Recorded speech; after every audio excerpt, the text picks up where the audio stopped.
안녕하세요. 미국 유학고스TV 시청자 여러분들. 자, 오늘도 댓글 남겨주신 멤버분이 계셔서 읽고 답변 드려볼게요. 안녕하세요 고수님, 좋은 영상 올려주셔서 감사드립니다. 고수님 영상을 보다가 질문이 생겨서 댓글 남깁니다. 저도 일본이 소재 분야에서 뛰어나다고 익히 들어왔는데 이공계 쪽에서 공대 분야라면 고수님 말씀대로 일본어를 잘하는 것이 도움이 될 것 같다고 생각합니다. 근데 바이오 쪽에서도 마찬가지로 바이오 쪽에서 마찬가지로 통용되는 부분인지 궁금합니다. 제 식견으로는 일본이 바이오 쪽도 노벨상 받을 정도의 연구 성과를 보유한다는 것은 알겠는데 고수님께서 말씀하신 내용이 미국 바이오 회사에서도 비슷한 것까지는 잘 모르겠습니다. 고수님 의견은 어떠신지 궁금합니다. 감사합니다. 라고 하셨는데, 자, 일단 이제 미국 이공계의 어떤 산업의 흐름을 좀 아셔야 돼요. 제 영상을 항상 보시는 분들 알겠지만 미국이 그 미국 영토 내에서 공장을 기본적으로 잘 안 가지려고 하거든요. 그리고 미국 영토 내에서는 특허 설계 아이디어 중심적으로만 이공계를 돌리려 하고 있어요. 그러니까 미국 이공계가 원하는 인재는 아이디어 뱅크 같은 사람, 뭔가 세계 최초로 뭔가 생각을 해가지고 특허를 만들 수 있는 사람을 최고로 치는 거예요. 공장에서 뭔가 만들어내서 뭔가 이게 물건을 파는 비즈니스를 미국은 거의 하지 않아요. 거의 하지 않습니다. 아시겠죠? 이게 지금 제가 제 전공이 뭐 지금 현재 뭐 이런 반도체나 이쪽에 있어서 이렇게 얘기하는 게 아니라 거의 모든 비즈니스가 그래요. 거의 모든 비즈니스가.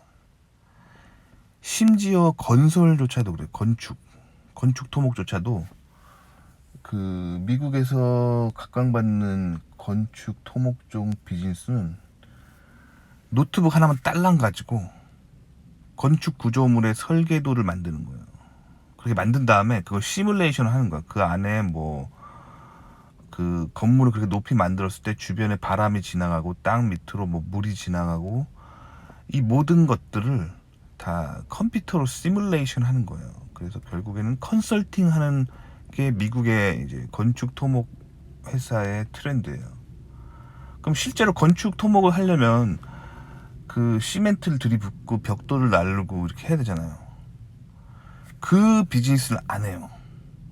그러니까 미국의 건축 토목 회사는 컴퓨터를 이용한 어떤 설계 컨설팅 회사라고 보시면 돼요. 매우 화이트 칼라입니다. 그러니까 한국에서는 이렇게 뭐 특히 토목 쪽은 하면은 뭐 이렇게 막 노가다라고 하잖아요. 그런 쪽으로 아예 발을 안 담그는 거예요. 아시겠죠? 그렇게 해놓고 이제 막 뭐 전 세계에 뭐 예를 들면 뭐 중동에 막 엄청나게 높은 빌딩이 막 들어선다. 그러면 그거 설계랑 컨설팅은 다 미국 회사에 하는 거예요. 그럼 실제로 그 중동에 그 더운 데 가가지고 땀 뻘뻘 흘리면서 그 건물 쌓아 올리는 거 있잖아요. 막 땅, 기중기로 막 포크레인을 땅 파고 막 철 말뚝 박고 시멘트 들이붓고 거푸집 만들고 해가지고 쭉 올리는 거 있잖아요. 이걸 누가 하냐? 한국 회사가 많이 합니다. 한국 회사들이. 한국 그 무슨 엔지니어링 대기업들이. 한국뿐만 아니라 이제 아시아에 있는 대기업들이 많이 하죠. 이해 가셨죠? 자, 그러니까 이게 지금 제가 바이오 테크놀로지가 아니지만 건축의 예를 들었잖아요. 그리고 뭐 반도체도 마찬가지입니다. 반도체도 미국에 설계만 하고 그 아시아에서 대부분 반도체 제조가 일어나잖아요. 근데 여기서 이제 한국 뉴스를 보시면 항상 이제 어떤 구도로 나오냐면 이 한국과 대만의 어떤 경쟁 구도로 막 반도체 비즈니스를 막 묘사하는데 이 굉장히 세상을 잘못 보는 거예요. 그러니까 뉴스를 보면 안 된다는 거예요. 실질적으로 그 배후에 있는 건 미국인데, 그러니까 마치 한국 뉴스는 어떻게 묘사하냐면 이제 미국의 반도체 비즈니스가 이제 기술이 별로여가지고 이제 막 대만이나 한국에게 지고 있는 것처럼 묘사하는데 전혀 그렇지 않아요. 그걸 실질적으로 그 특허랑 생산 장비를 대줄 수 있는 게 미국인데, 그럼 결국에는 왜 한국이 대만에게 지는지는 이유가 클리어한 거예요. 그 한국이 미국의 신뢰를 잃었기 때문에 그런 거예요. 대만이 미국의 신뢰를 더 얻었기 때문에 대만으로 테크놀로지가 가고 있는 거예요. 아시겠죠? 요런 어떤 구도를 보시면 돼요. 자, 그럼 여기서 이제 일본의 역할은 뭐냐면 그 첨단 소재를 공급하는 거예요. 그러니까 대만으로 갈 것인가, 한국으로 갈 것인가 그 결정이 되면은 이제 미국이 특허와 생산 장비를 풀겠죠. 그리고 이제 일본산 소재가 선택되는 거예요. 이게 지금 반도체만 그런 게 아니라 전자제품만 그런 게 아니라 거의 모든 비즈니스가 이렇게 돌아가는 거예요. 바이오테크놀로지도 마찬가지입니다. 그렇게 돌아가요. 그렇게 해가지고 이제 어떤 제품들이 대량 생산되는 거예요. 그러니까 일본의 역할은 소재를 공급하는 그런 역할을 하고 있어요. 소재 공급. 그래서 일본산 소재가 실질적으로는 굉장히 퀄리티가 높고 사실 전 세계 최강이라고 보면 돼요. 그러면 그렇게 전 세계 최강인 것을 왜 일본이 하도록 내버려 두느냐면은 미국은 그거보다 더 위에 있는 기술이 뭔지 알기 때문이에요. 그러니까 그 먹이사슬의 꼭대기에 있는 게 뭔지 알기 때문에 일본이 그것을 하도록 허락하는 거예요. 그리고 언제든 그 비즈니스가 그 뭐랄까 미국이 세계 패권을 유지하는데 그 방해가 된다면 언제든 미국은 가져올 수가 있어요. 언제든. 그렇기 때문에 그게 크게 그거를 뭐 일본이 뭐 잘 나가는 거에 대해서 크게 막 이렇게 뭐랄까 컨선을 안 하는 거예요. 그리고 일본은 이미 이제 2차 세계대전에서 미국이 패전한 뒤로 군대를 이제 자국 뭐랄까 보호 이외에 해외 파견을 할 수가 없잖아요. 즉 전쟁을 할 수 없는 국가잖아요, 일본이. 그러니까 일본이 더 이상 위협이 되지 않아요. 그러니까 한국 사람들이 생각하는 게 일본이 자꾸 군국주의 일제 시대 막 하는데 일본은 더 이상 이 전쟁을 할 수 없는 나라예요. 그래서 한국에게 위협이 되지 않아요. 한국 사람들이 생각했을 때 가장 그 뭐랄까 사실 안전한 나라예요. 걱정할 필요가 없어요. 뭐 반일 감정 조성하는 거는 다 뭐랄까 정치적인 거예요.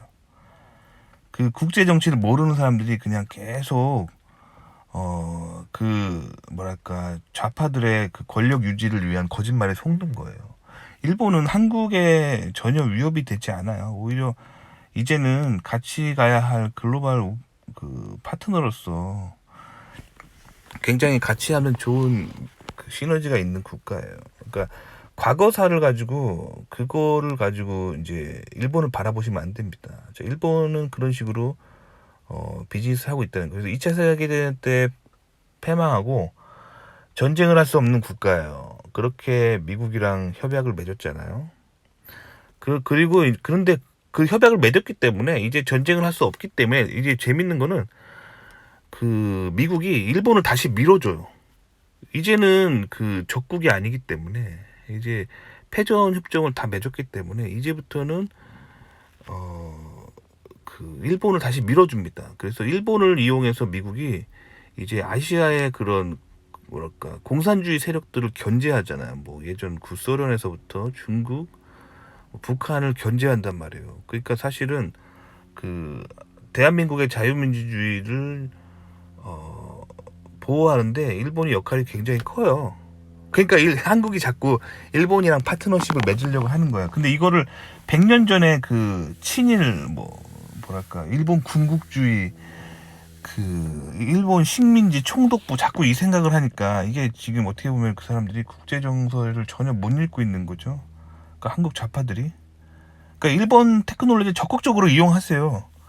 이제 한국에 위협이 되는 국가가 아니에요. 한국에 지금 가장 위협이 되고 있는 국가는 중국이랑 북한이에요. 아시겠죠? 그런 거란 말이에요. 그러니까 중국, 북한, 러시아 요쪽이 지금 한국에게 있어서 가장 위협이 되는 국가들이에요. 아시겠죠? 그런데 자꾸 이제 한국이 이제 반일 감정 일으키고 막 그러는 거 보면 그 반일 감정 일으키는 세력들이 종북 주사파들이에요. 주체사상파. 그리고 그 사람들이 이제 중국과도 러시아와도 손잡고 있는 그 공산주의 세력들이 자꾸 이제 반일 감정을 일으키는 거예요. 그 반일 감정을 일으키는 핵심 세력들은 이 공산당들이에요. 공산당들이 머리를 짜서 이 전략을 대한민국 사람들을 기만하기 위한 전략이에요. 그렇게 해서 일본을 미워할 때 한국이 가난해지거든요. 국력이 약화되고 한국을 공산화할 수 있는 매우 좋은 거니까 자꾸 일본을 미워하는 모든 정치적인 아젠다를 동원하는 거야. 아시겠죠? 이게 좌파들이 하는 일이에요. 한국 좌파들이. 글로벌 동아시아에서 활동하는 좌파들이 하고 있는 일이고. 그러니까 일본은 적극적으로 그냥 이용하시면 됩니다. 일본어 열심히 공부하세요. 저 같은 경우는 이제 박사 때 정확히 했던 게 저는 지금은 바이오 테크놀로지를 안 하거든요. 그냥 일반적인 컴퓨터나 일반적인 인공지능 뭐 이런 쪽으로 저는 하고 있어요. 그러니까 일반적인 우리가 생각하는 그냥 컴퓨터 쪽으로 가고 있고, 근데 원래 제 박사 전공은 뭐냐면 바이오 테크놀로지였어요. 바이오 테크놀로지. 그래서 정확히 말하면 인간의 몸과 컴퓨터를 연결하는 그런 연구를 했어요. 이거를 이제 트랜스 휴머니즘이라고 하거든요. 트랜스 휴머니즘. 트랜스 휴머니즘이 뭐냐면 그 트랜스젠더라는 말 들어보죠. 트랜스젠더.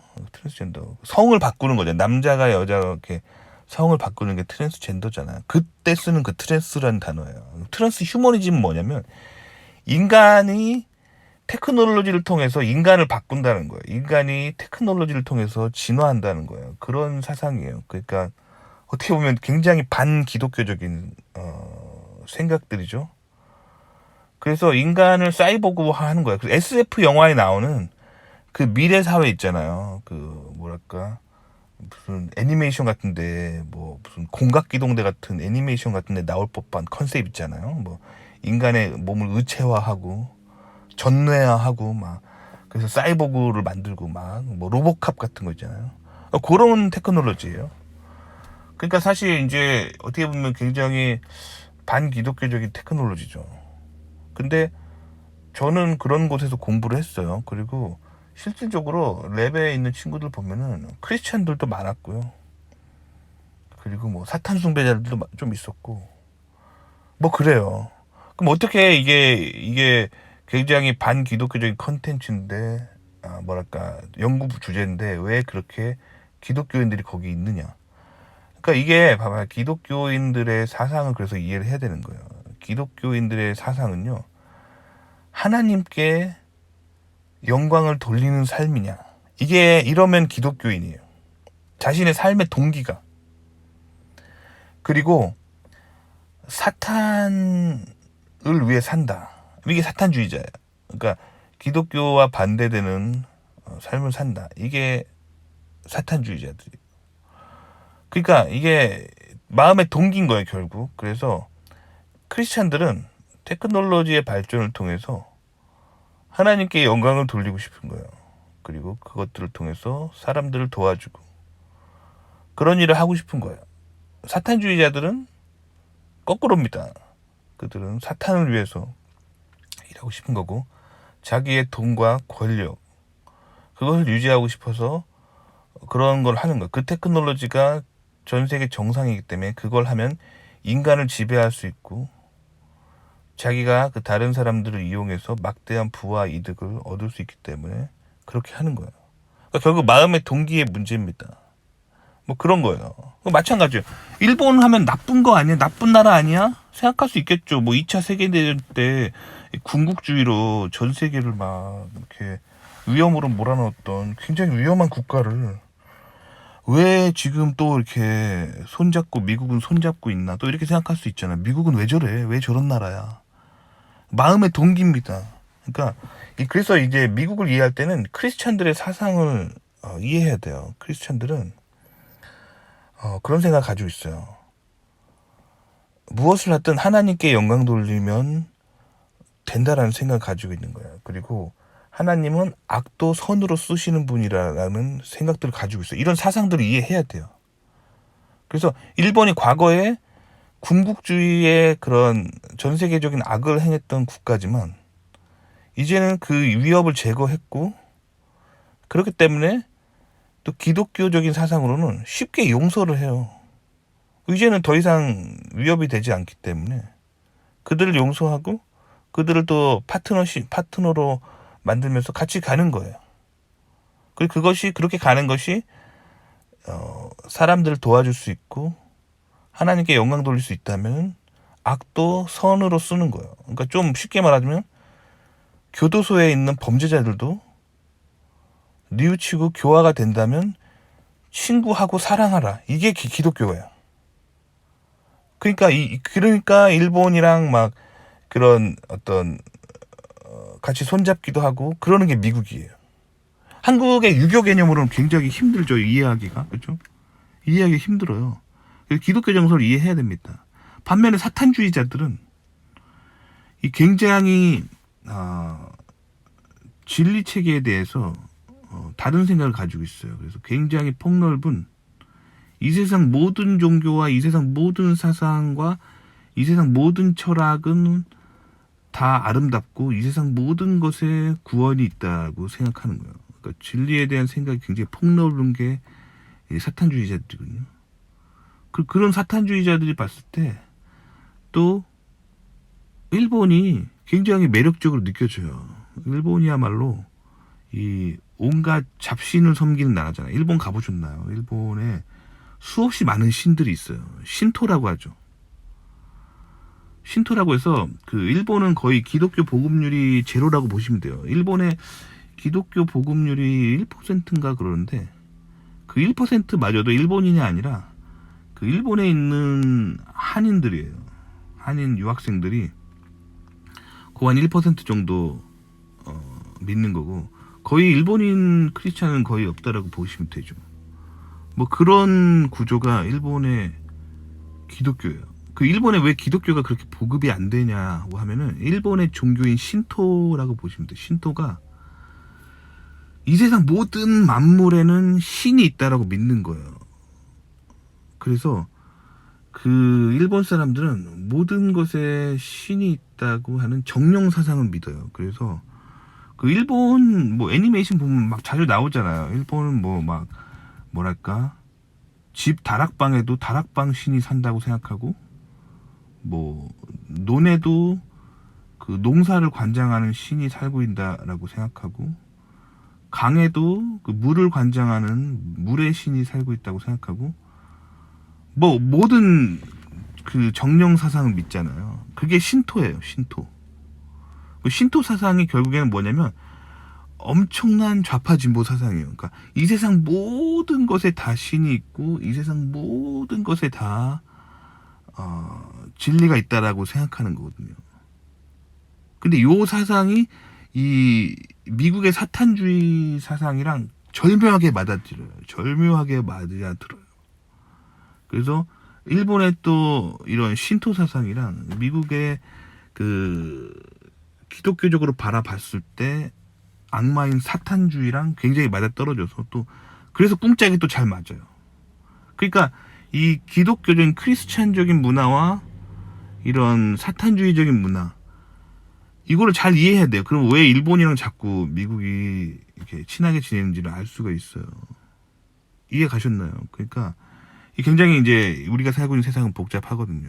근데 이 미국을 항상 바라볼 때 미국이 어떤 행동을 왜 하는가를 바라볼 때는 이 기독교적으로 바라봐야 됩니다. 기독교적으로. 그러면 이해가 가요. 그리고 그냥 세상의 논리, 학교에서 배우는 그런 논리로 이해하면 잘 이해가 안 갑니다. 아시겠죠? 자, 그래서 어떤 연구들, 제가 계속 해볼게요. 제가 했던 연구는 그래서 바이오테크놀로지 연구예요. 사이보그를 만드는 연구예요. 굉장히 중요하겠죠. 만약에 생각해보세요. 인공지능 사이보그를 만든다고 생각해봐요. 그러면 할 수 있는 일이 되게 많아요. 생각해보세요. 무슨 일 할 것 같아요, 맨 처음에? 일단 생체 조직이 있는 사이보그라면 뭔가 사람처럼 생겼기 때문에 많은 일을 할 수 있겠죠. 집안일도 시킬 수 있을 것 같고 공장에서 나 대신 일하고 나는 놀 수도 있겠고 여러 가지 생각하겠죠. 자, 근데 이게 사실은 군사력과 굉장히 관련이 있어요. 군대를 막 그 무슨 안드로이드 병정을 만들어가지고 막 몇백만 대군을 만들면 굉장히 이제 뭐 전쟁 편하게 하겠죠. 그리고 엄청난 힘을 얻겠죠. 그러니까 굉장히 중요한 테크놀로지예요.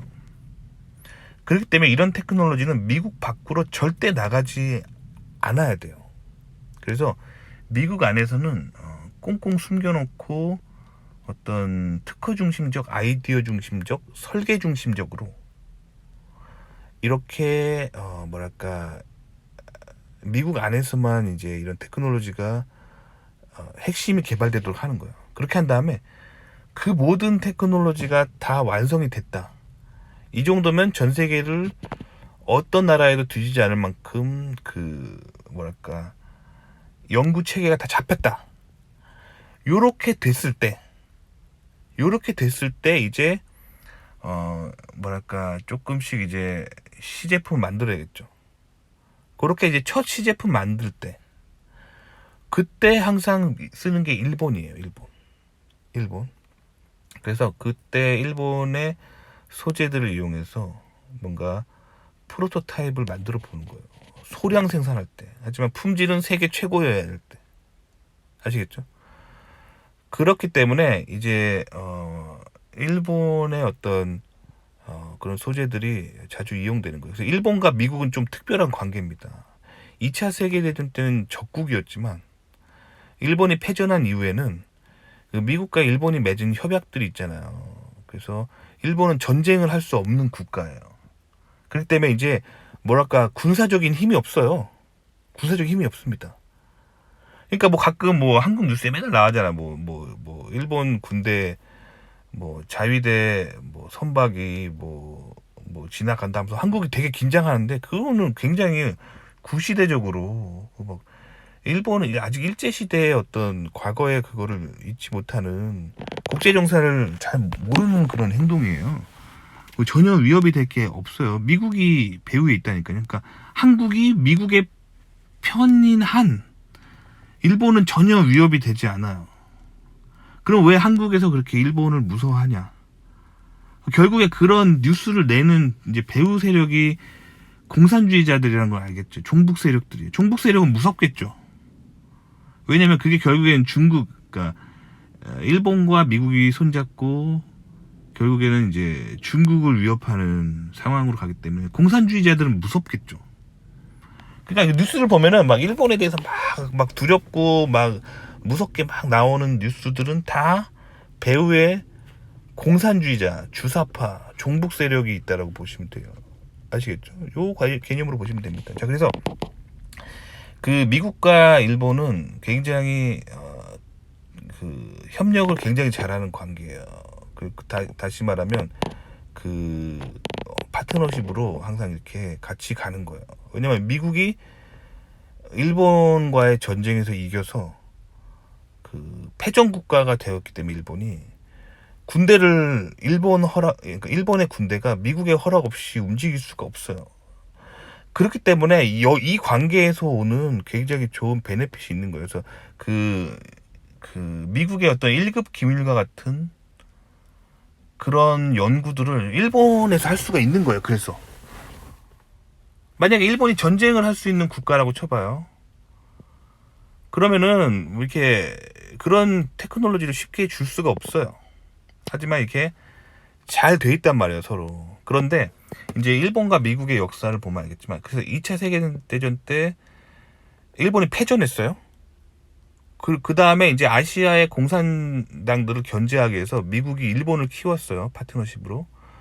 그런데 일본이 군사적으로는 행동할 수 없지만 더 이상 경제 활동을 할 수 있잖아요. 그래서 그 미국으로부터 받은 그런 반도체 설계도 가지고 그 일본 특유의 장인 정신과 굉장히 열심히 사는 그런 게 있거든요. 그 일본 정서는 그걸 이쇼켄메이라 그럽니다. 그래서 그 이쇼켄메이 정신이 뭐냐면 일본 장인 정신의 어떤 결정체인데 뭘 만들 때 완벽하게 정말 열심히 해서 만든다라는 그런 사상이 있어요. 이게 약간 사무라이들 칼 만들던 장인 든 정신이거든요. 그래서 뭐 일본은 뭐 3대째 스시 만들고 뭐 3대째 보고집하고 뭐 3대째 뭐 칼 만들고 막 이런 게 잘 발달돼 있어서 미국이 이 반도체 설계도를 만들어 달라고 줬을 때 이걸 완전 장인 정신으로 너무 잘 만들어가지고 전 세계를 이 반도체로 장악해 버려요. 일본이. 그러면서 경제적으로 이제 일본이 막 그 미국 다음으로 잘 사는 나라가 막 되니까 이제는 이제 미국의 말을 좀 잘 안 듣기 시작해요. 그래서 미국이 이제 일본 길들이기를 또 한 번 합니다. 그러니까 그래서 2차 세계대전 때 원폭을 한번 맞았잖아요. 근데 그걸 또 망각하고 또 이제 미국의 패권에 이제 기술 패권에 좀 도전해요. 기술 패권과 경제 패권에. 그래서 1980년대쯤에 이 프라자 협정 그리고 그 미일 반도체 협정 이런 걸 맺었는데 그게 결국에는 이제 일본 때리기예요. 프라자 협정을 통해서는 이제 그 엔화의 환율을 그냥 미국이 때려버리고 그 다음에 이제 미일 반도체 협정으로는 이제 반도체에 대한 주도권에 대해서 미국이 또 때려버려요.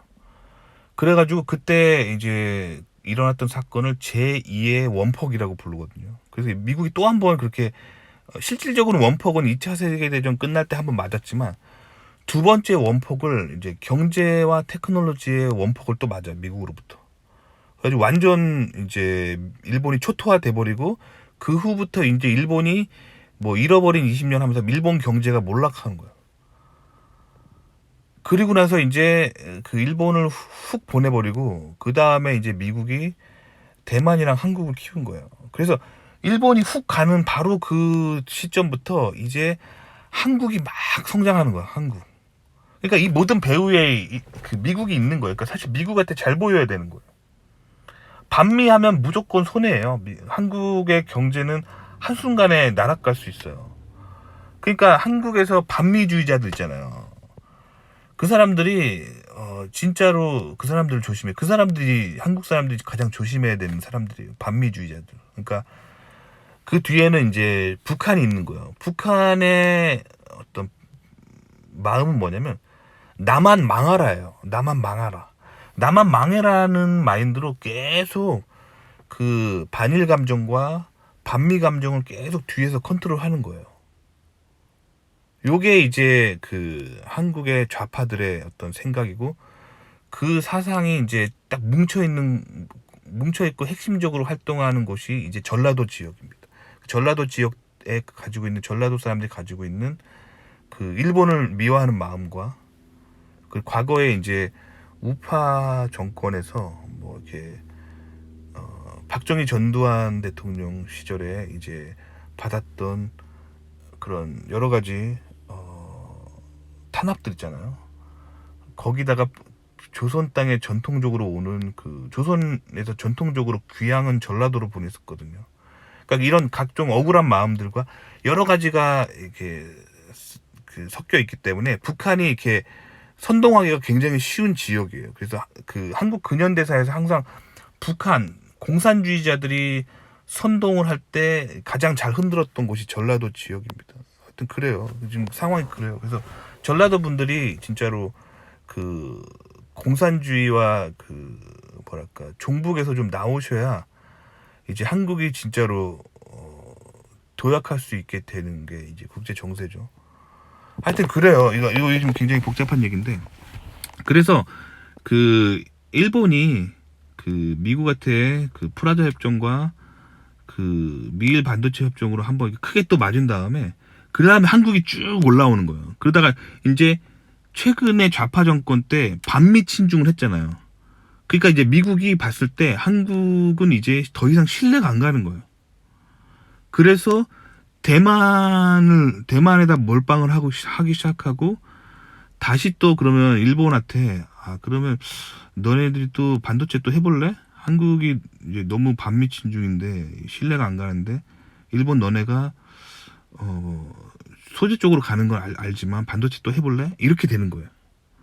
그래서 지금 이제 한국 반도체는 이제 몰락할 위기에 있어요. 그래서 지금 현 정권이 얼마나 미국이랑 잘 하느냐에 따라서 이게 지금 달려 있는 거예요. 그리고 이제 대만이랑 일본 구도로 이게 갈 수 있어요. 진짜 이대로 이렇게 좀 한국이 자꾸 좌파적으로 가면은 이제 미국은 대만이랑 일본을 선택할 수가 있어요. 뭐 이런 제조업에서조차도. 그러면 한국 완전 몰락하는 겁니다. 자, 어쨌든 이 관계를 잘 아셔야 돼요. 하지만 이제 첨단, 바이오 테크놀로지는 굉장히 첨단이거든요. 그래서 바이오 테크놀로지 쪽은 대만이랑 한국을 미국이 잘 신뢰를 안 해요. 미국이 가장 신뢰하는 아시아는 일본이에요. 일본. 미국이 가장 신뢰하는. 왜냐면 이 미국이 이제 그 뭐랄까 여러 가지 이제 근현대사에 있었던 이벤트를 통해서 일본이 원폭도 맞고 프라자 협정이랑 그 미일 반도체 협정 등을 통해서 그 일본이 굉장히 미국의 무서움을 깨달았기 때문에 이 현대 일본을 보면은 미국에 더 이상 막 이렇게 도전하지 않아요. 완전 그 도전에 대해서 포기를 했다고 보시면 돼요. 그렇기 때문에 이제 일본은 미국이 봤을 때 굉장히 좋은 파트너예요, 다시. 그러니까 이 바이오 테크놀로지 같은 경우는 사실 반도체보다 훨씬 더 앞선 기술이고 훨씬 더 그 국가 기밀을 많이 담고 있고 훨씬 더 뭐랄까 고난이도의 국가 경쟁력을 좌지하는 매우 중요한 기술이거든요. 그렇기 때문에 그 미국은 더더욱 이쪽을 일본에 의지하게 되는 거야. 그러니까 소재랑 제조. 그렇게 할 때 미국은 이제 맡겨놓고 그쪽을 맡겨놓고 미국에서 설계만 하는 거야. 그러니까 무슨 말이냐면 미국에서는 설계만 딱 하고 특허만 딱 걸어요. 그 다음에 그 특허랑 설계도를 일본으로 보내서 이거 만들어줄 수 있어. 이걸 하고 싶은 거예요. 그러면 일본이 그걸 만들고 있는 동안 미국은 또 다른 연구를 하겠죠. 이런 지적 자산 쪽으로 가는 거예요. 그러니까 일본어를 할 줄 알면은 사실 일본어를 못해도 미국 안에서 설계와 특허와 아이디어를 낼 때는 주도권에 있어서 전혀 영향력이 없어요. 근데 이 엔지니어는 뭔가 처음으로 세계 최초로 설계와 특허와 아이디어를 만들었으면 그거를 프로토타입을 해보고 싶잖아요. 그러니까 일본이 이제 첨단 테크놀로지에서는 그거를 자기가 연구한 거를 처음으로 만들어 볼 때는 굉장히 중요한 거예요. 그래서 제가 이제 예전에 영상에서 뭐라 그랬냐면 외국어를 공부할 때 80대 20으로 80%는 영어에 투자하고 20% 정도는 일본어에 투자하자라고 하면 말하는 거예요. 그러니까 일본어를 하게 되면 베네핏이 있는데 어떤 첨단 소재 연구가 일본어로 되게 많이 돼 있기 때문에 일본어를 조금만 하면은 그 많은 걸 얻을 수 있어. 뭐 예를 들면 특히 일본이 발달한 거는 폴리머 테크놀로지거든요. 그러니까 플라스틱 만드는 기술. 플라스틱 쪼가리가 뭐가 중요하냐 생각하면은 이건 잘 모르는 사람들이고 플라스틱은 바이오 테크놀로지에서 굉장히 중요합니다. 그러니까 사람의 몸에 뭔가 전자칩을 집어넣거나 뭔가 의료 장비를 집어넣을 때 그 금속재 재질은 우리 몸과 그 뭔가 거부 반응이 일어나요. 근데 이 폴리머 즉 플라스틱을 바이오 폴리머 같은 거를 잘 코팅을 하면은 인간의 몸에 거부 반응, 뭐 항원 항체 반응 같은 뭐 이런 거부 반응이 안 일어나요. 그렇기 때문에 이 폴리머 테크놀로지가 굉장히 중요하거든요. 그런 테크놀로지를 많이 가지고 있어요, 일본이. 그러니까 자기가 미국에서 바이오 쪽으로 뭔가 세계 최초로 뭔가 특허와 아이디어를 만들어냈으면 그거를 처음으로 시제품 만들어 보고 싶을 거 아니에요. 그러면 일본과 뗄래야 뗄 수 없는 거예요. 그래서 일본어를 조금만 해가지고 뭐 예를 들면 일본 출장을 간다. 뭐 그래서 혼자 그 뭐 예를 들면 미국 공항에서 혼자 뭐 도쿄의 나리타나 하네다 공항에 혼자 비행기 타고 가서 혼자 거기서 뭐 공항 택시나 공항 버스, 공항 전철 타고 일본에 있는 뭐 연구소까지 혼자 갈 수 있다. 그럼 이게 엄청나게 좋은 연구핏이에요. 그거만 할 줄 알아도 그 미국 사람들이 굉장히 좋게 봅니다. 왜냐면 미국 백인들이 그걸 못 해가지고 그 항상 통역을 데리고 다니고 막 그래야 되기 때문에 혼자 어디를 못 가요. 백인들을 보내놓으면은 물론 공항에서 영어가 통하기 때문에 백인들 가죠. 근데 공항에서 시내 나갈 때 이 백인들 혼자 못 가요. 못 가가지고 이 통역 때문에 미국 회사들이 항상 되게 골머리를 앓거든요. 근데 혼자 택시 탈 수 있다. 이거 엄청나게 좋은 연구 핏입니다. 혼자 버스 탈 수 있다. 혼자 지하철 타고 돌아다닐 수 있다. 이거 완전 좋은 핏이에요. 그렇게 해서 이제 일본 사람들이랑 또 이렇게 같이 연구를 수행하고 돌아오는 거죠. 그리고 또한 그뿐만 아니라 연구 논문도 마찬가지죠.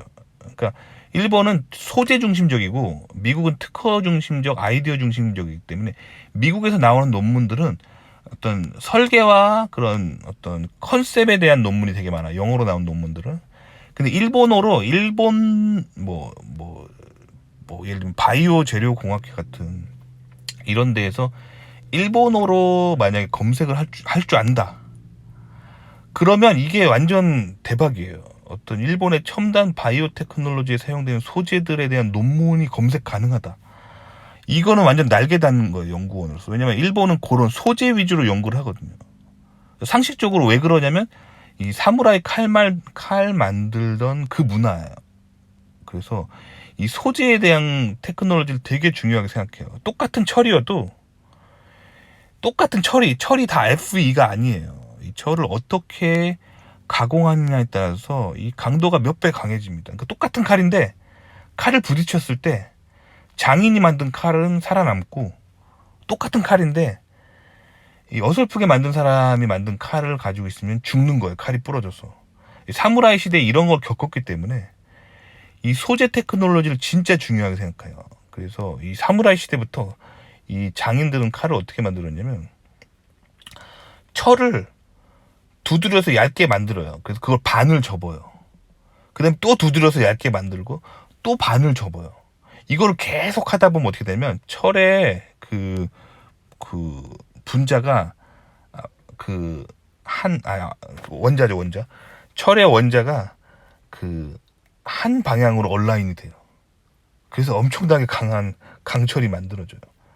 이게 사무라이 시대 때부터, 이 중세 때부터 일본이 가지고 있던 소재 테크놀로지예요.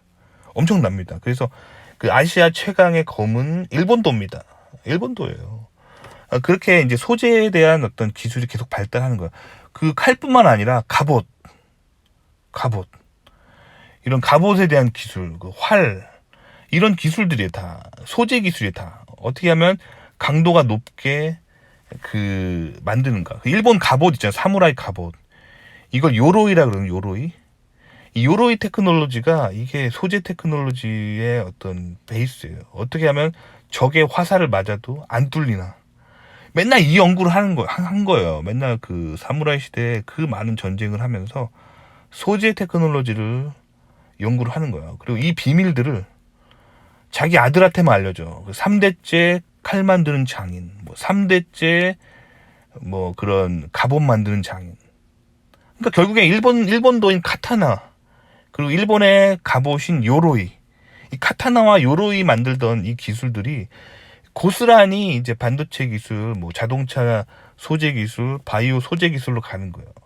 일본이 이런 거를 이렇게 그 자식들한테만 물려주는 이런 방식으로 이렇게 비밀리에 계속 내려왔기 때문에 이 소재 테크놀로지가 굉장한 거예요. 그래서 이런 어떤 간의 수공업적인 도제 시스템이 일본 중소기업의 근간이에요. 그래서 일본 중소기업이 그래서 이렇게 몇 대째 이렇게 아버지 사장님으로부터 물려받은 자식 사장이 이어받고 막 이런 식으로 쭉 소재 기업이 이어왔기 때문에 이게 소재 기술이 최강인 거예요. 그러니까 일본어를 하면은 이렇게 굉장히 많은 베네핏이 있는 거예요. 그래서 지금 제가 이 얘기를 왜 하냐면 한국 TV를 틀면은 항상 반일 뉴스가 막 나오잖아요. 한국 사람들 아직도 이 그러니까 일본의 어떤 반일적인 감정을 잊지 못하는데 여기서 나오셔야 돼요. 이렇게 반일에 빠지면은 인생 좋은 거 하나도 없어요. 반일에 빠지면 이 좋은 테크놀로지 다 놓칩니다. 그러니까 일본어 공부하세요. 일본의 문어를 열고 일본 기술을 공부하세요. 그러니까 지금 한국에 계속 반일 감정을 일으키는 세력은 북한 세력이라고 볼 수 있어요. 그러니까 그들이 계속 반일 감정을 자극하는 이유는 한국 망해라예요.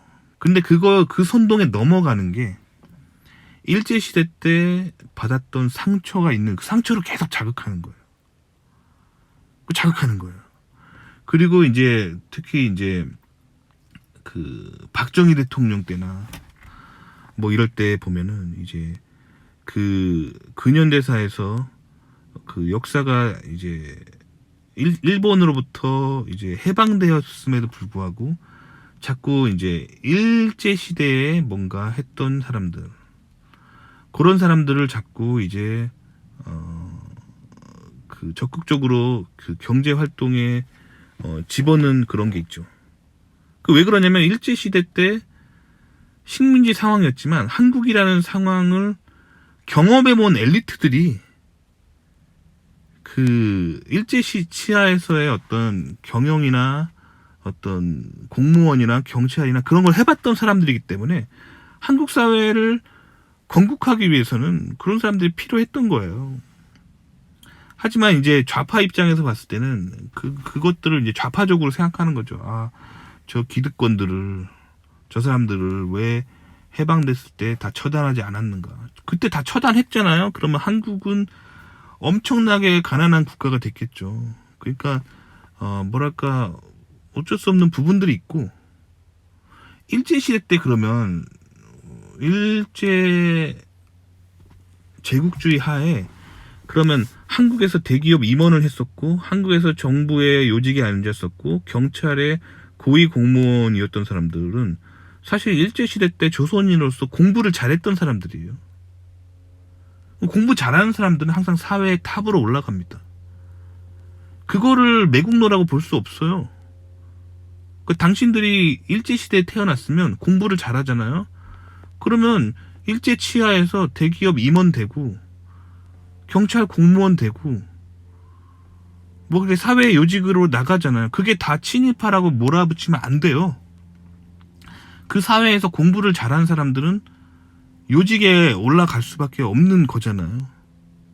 물론 그 중에서 적극적으로 그 막 일본의 막 그런 나라를 팔아먹었던 사람도 있었겠지만, 이 대다수의 평범한 사회에서 공부를 잘하는 사람은 사회 엘리트가 돼요. 그래서 그 일제시대의 사회 엘리트층을 다 매국노다라고 이렇게 몰아붙이면 안 되는 겁니다. 아시겠죠? 그러니까 이런 여러 가지 이제 한국의 지금 복잡한 정치적 상황 속에서 그거에 말리지 말라는 거예요. 본인이 실질적으로 세상을 바라볼 때는 개인주의적으로 바라보셔야 됩니다. 내가 세상을 살 때 내 인생에 뭐가 가장 행복하고 내 인생에 가장 뭐가 좋은 선택인지를 보면 되는 거고, 이 집단 공동체주의에 휘말리면 안 돼요. 그러니까 제가 항상 이제 이런 얘기 자주 하는 거예요, 좀. 왜냐면 한국에 여러분들이 맨날 TV만 틀면 나오는 영상이 뭔지 알기 때문에 이러는 거예요. 맨날 반일 하는데, 그 반일 해봤자 그 한국에 도움이 되는 게 하나도 없고 젊은이들의 미래에 전혀 도움이 되지 않아요. 북한만 좋아지는 일입니다. 아시겠죠? 자, 그래서 일본어 열심히 공부하시고 바이오테크놀로지 하실 거면은 일본 소재에 대한 어떤 기본적인 어떤 논문 제목 정도는 검색할 수 있고, 뭐 일본 혼자 연구소 갈 수 있고, 뭐 이런 것들이 미국에서 굉장히 좋은 연구 핏이라는 거예요. 도움이 되셨길 바랍니다.